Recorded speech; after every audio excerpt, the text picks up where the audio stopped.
Ketika pada masa Raja Baololong pertama, itu Islam belum tiba di Alor. Nanti pada masa pemerintahan Raja Baololong kedua, baru Islam itu bisa masuk di Alor.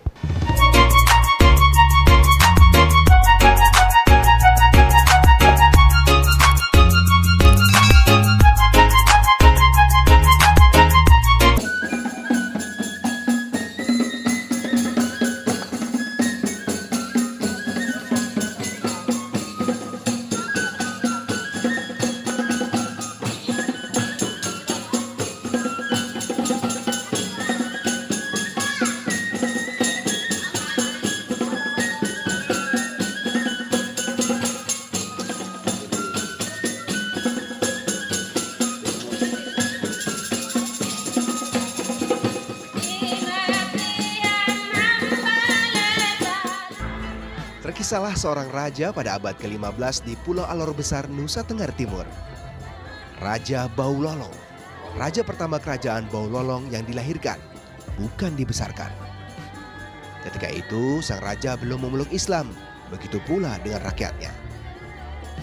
Awal penyebaran agama Islam di Alor Besar terbagi dalam 3 tahapan.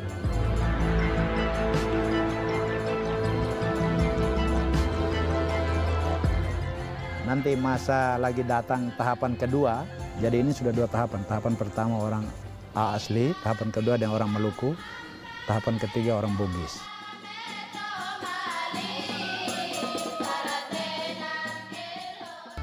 Dua warga kampung Hulani Alor, Oilelang dan Singanaha belajar agama Islam kepada Sultan Menanga di Pulau Solor.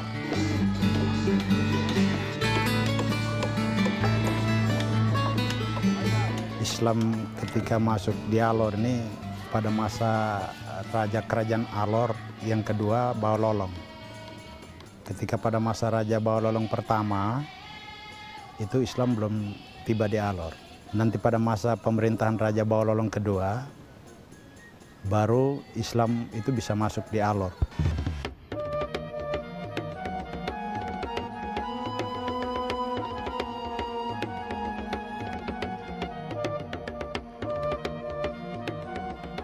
Tahap kedua dibawa oleh Imam Ilyas Gogo atau Iyang Gogo yang berasal dari Maluku. Kedatangan Iyang Gogo membawa sebuah kitab suci Al-Quran berukuran besar dengan tulisan tangan di atas lembaran kulit kayu yang disamak. Al-Quran tua tersebut masih tersimpan dalam keadaan utuh dan terawat.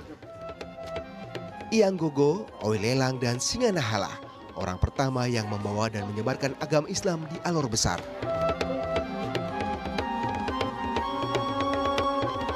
Sebagai sarana penunjang dalam penyiaran agama Islam dibangunlah rumah-rumah ibadah.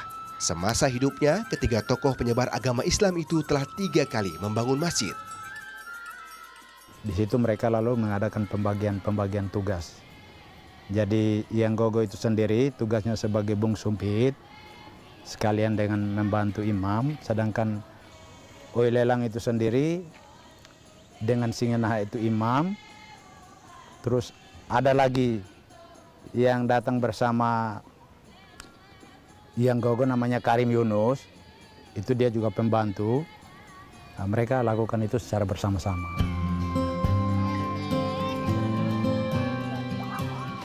Tahap ketiga penyiaran agama Islam di Alor Besar terjadi pada pertengahan abad ke-16.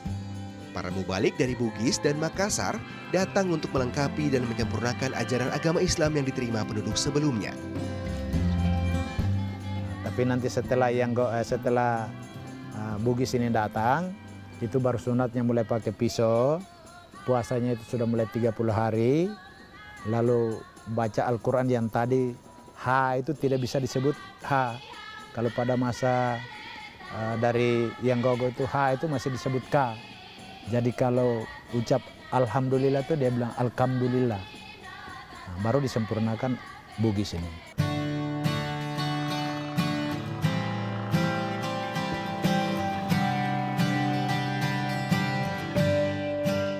Kalabahi, Kota Kenari.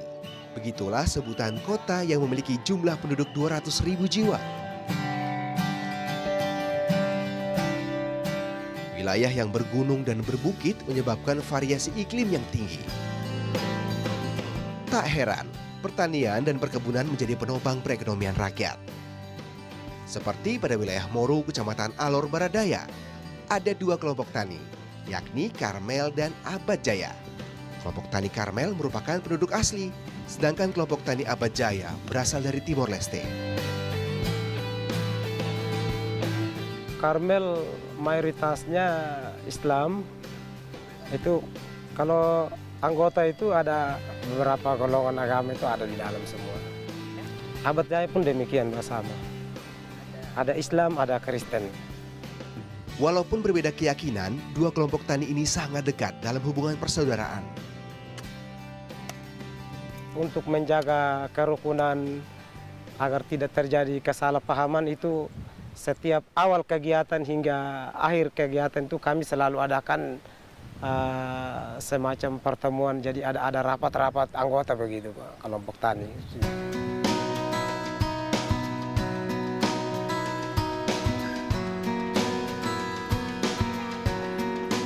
Keharmonisan yang terjadi di Alor tak terlepas dari rasa demokrasi yang ditanamkan Raja Baulolong.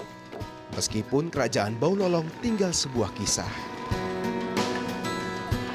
Namun kerukunan dan persaudaraan yang diwariskan masih terus terjaga. Why didn't I know from the very start? Oh, you left me here just to fall apart. If I wrote you a letter, would I have a chance?